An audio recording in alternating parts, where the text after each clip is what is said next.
Good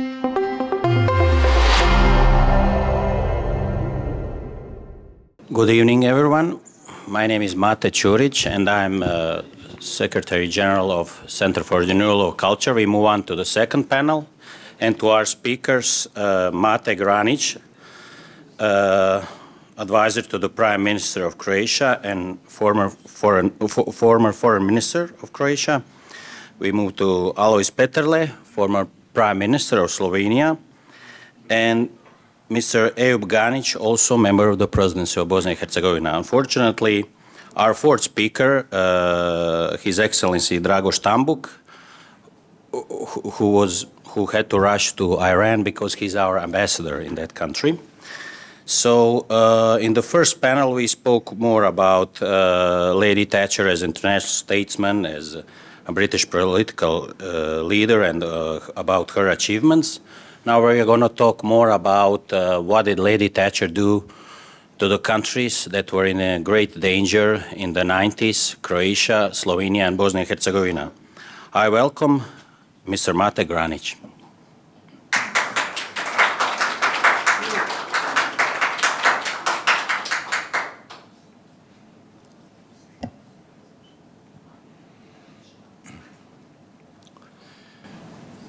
Ladies and gentlemen, dear friends, dear Robin, after the fall of the Berlin Wall and collapse of the communist bloc in Central and Eastern Europe and the dissolution of the former Soviet Union, democratic changes accelerated in the former Yugoslavia, especially in Croatia and Slovenia.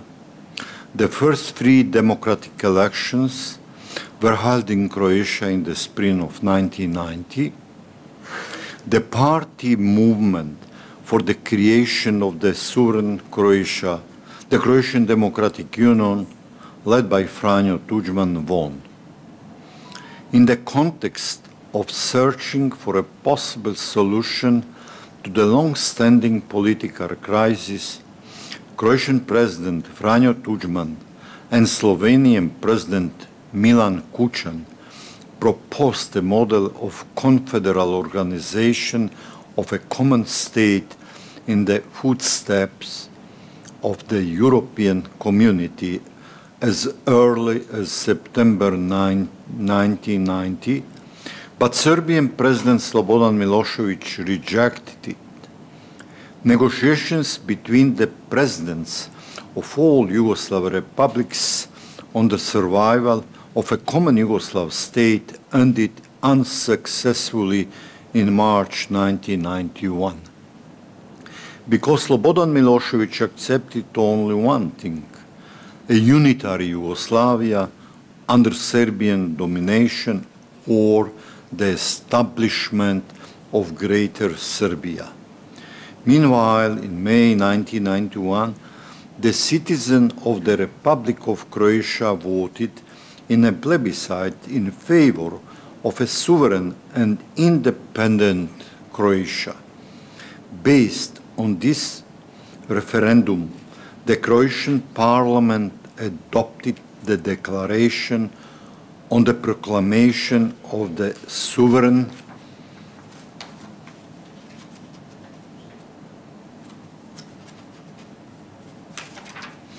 and independent Republic of Croatia and the constitutional decision on the sovereignty and independency of the Republic of Croatia on the 25th of June 1991. At that time, the Republic of Croatia was internationally supported only by the Holy See and the Austrian Foreign Minister Alojz Mok, as well as some prominent former world leaders such as Margaret Thatcher and Ronald Reagan, especially Margaret Thatcher. Slobodan Milošević and Serbia and the GNA leadership responded to the Croatian Declaration of Sovereignty with brutal aggression against the Republic of Croatia. At that time, the European community and the USA still supported the survival of Yugoslavia, but on the condition of its democratization and introduction of a market economy.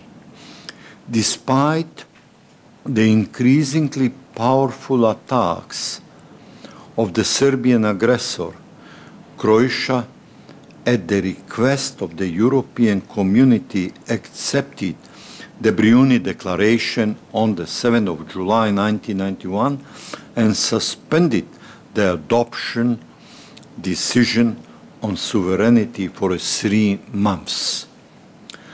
On the domestic political front, President Tudjman responded to the Greater Serbian aggression by forming the Government of Democratic Unity on the August 1st, 1991. I joined the Government of Democratic Unity at the invitation of the President Tudjman from my position as a professor and dean of the Faculty of Medicine at the University of Zagreb. In that new government, I held the position of Deputy Prime Minister, and 2 weeks later, I became Deputy President of the Croatian Crisis Staff, practically War Committee, of the government of the Republic of Croatia, and thus in charge of displaced persons, refugees, missing and detained persons. After the bombing of Banski Dvori and the attempt by the Yugoslav People's Army to liquidate President Tudjman and the reactivation of the Croatian decision on independence, I also became the chief negotiator of the government of the Republic of Croatia with the former Yugoslav army and the representatives of the European Monitoring Mission.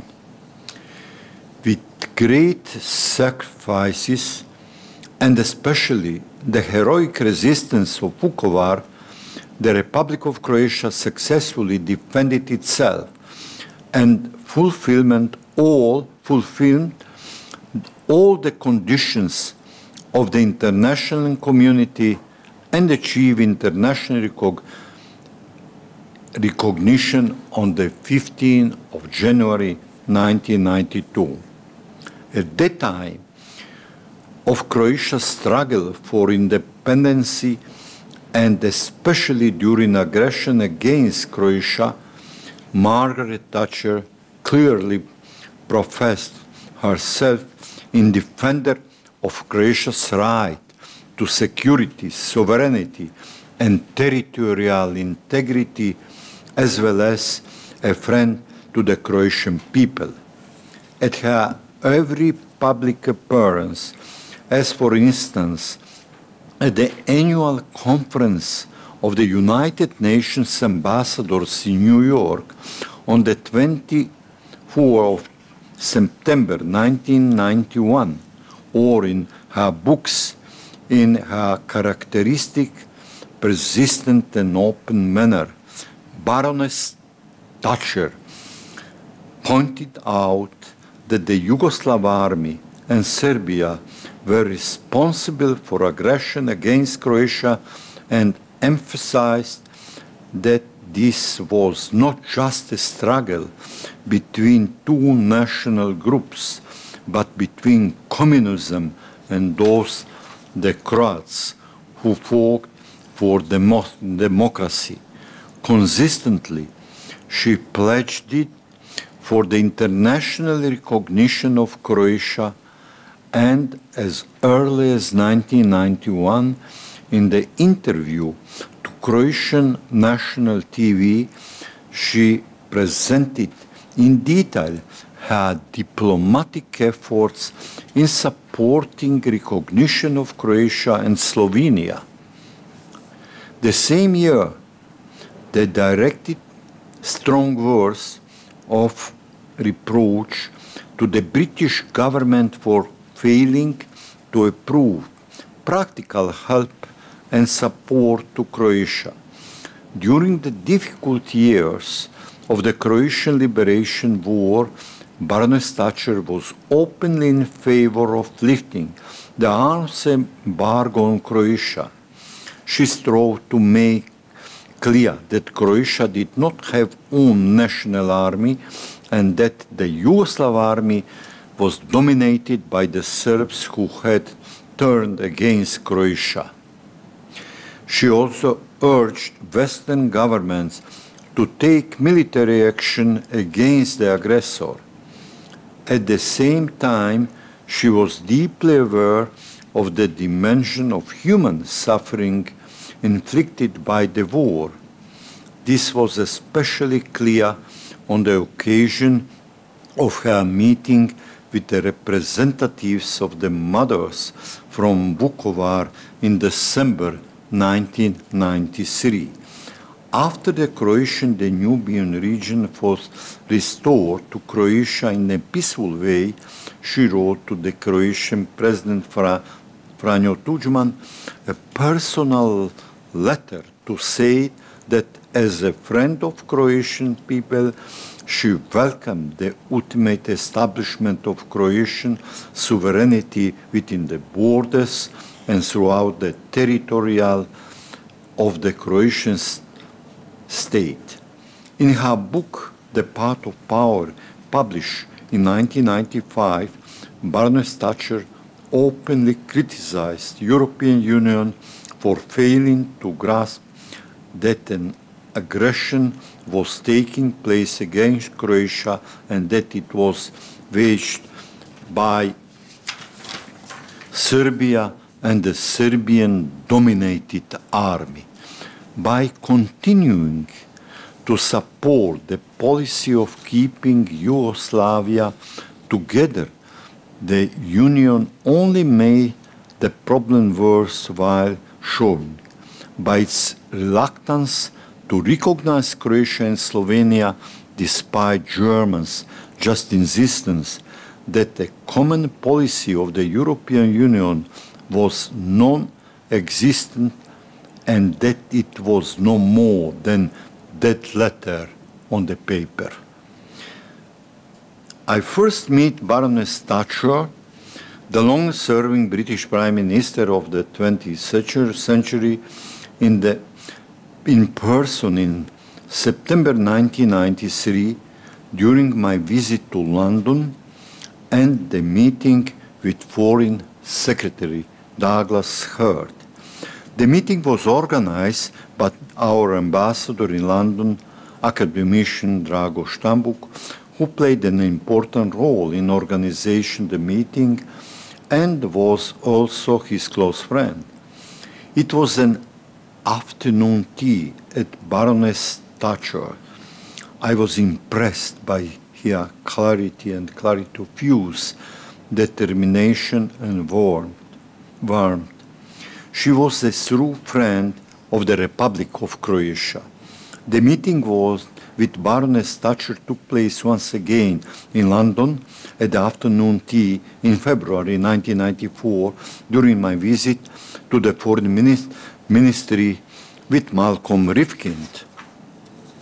At the funeral of Jožef Fantal, the first Hungarian Prime Minister after the fall of communism in Hungary, and a great statesman, Baroness Thatcher represented the United Kingdom and I represented the Republic of Croatia. The event took place on December 18, 1993. We spent the entire day together and had a long conversation in the Hungarian parliament. I will never forget what she said to me. Mr. Minister Granić, my dear friend Mate, if in 1991, after the start of the greater Serbian aggression on Croatia, Ronald Reagan and I had been in power, we would have bombed Belgrade and that war would have ended in 15 days. That was the real Margaret Thatcher. I also had the great honor of being the chairman of the committee that awarded the honorary doctorate of Science, University of Zagreb, to Baroness Thatcher in July 1998. The committee also included Professor Milan Ramljak, academician Davorin Rudolf, academician Rudolf Filipović, and academician Željko Bujas. The citizens of the Republic of Croatia warmly welcomed the awarding of the honorary doctorate to Baroness Thatcher. Once again, I personally spent 2 days as a host in the company of Baroness Thatcher and was once more convinced of her human and political greatness. We will never forget the strong support of Baroness Thatcher in the context of peaceful reintegration of the Croatian, Danubian region, and the establishment of the territorial integrity of the Republic of Croatia. To conclude, Baroness Thatcher undoubtedly belongs to the circle of great European statesmen whose political work has been complemented by their academic and scientific reputation, and who, in all essential aspects of their involvement in public affairs, have been guided always and above all by moral value. That was Margaret Thatcher. Thank you.